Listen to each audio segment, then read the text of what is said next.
уважаемый коллега, господин Зеленский, на самом деле ничего не делает. Он вас обманывает. Ну, наверное, ты слышал, заявил вчера, что ли, что считает, что что Украина должна вернуться к ядерному статусу. И Mais non. я обратил внимание на двоих, N'importe quoi. февраля пресс-конференции как раз в Киеве.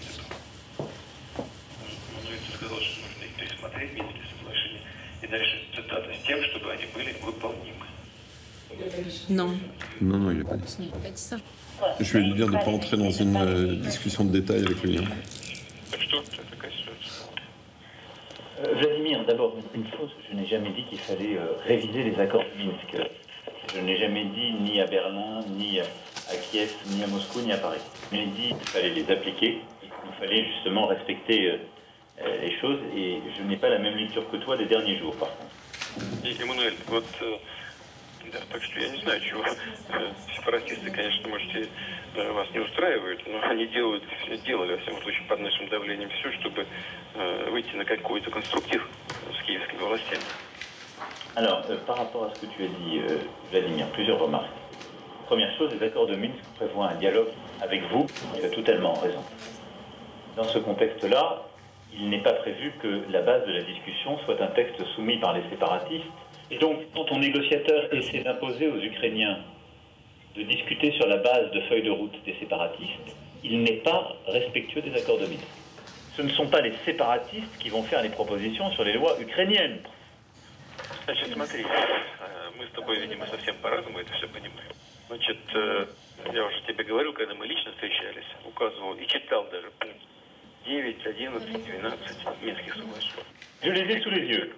Il est bien écrit que le gouvernement de l'Ukraine, paragraphe 9, etc., propose, et que c'est en consultation et en accord avec les représentants de certains arrondissements des régions de Donetsk et Luhansk, dans le cadre du groupe de contact tripartite. C'est exactement ce qu'on propose de faire. Donc, je ne sais pas où ton juriste a appris le droit. Moi, je regarde juste les textes et j'essaie de les appliquer. Et je ne sais pas quel juriste pourra te dire que dans un pays souverain, les textes de loi sont proposés par des groupes séparatistes et pas par les autorités démocratiquement élues.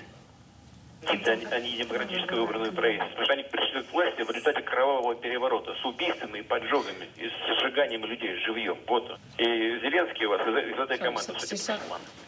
Значит, диалог подразумевает учет интересов другой стороны. Да, они представили свое предложение, но эти сепаратисты, как ты их называешь, они же ответили. Ответа-то нет никакого. Где же диалог-то? Mais parce que, comme je viens de te le dire, on s'en fout des propositions des séparatistes. Ce qu'on leur demande, c'est de réagir au texte des Ukrainiens. Et il faut faire les choses dans ce sens-là, parce que c'est la loi.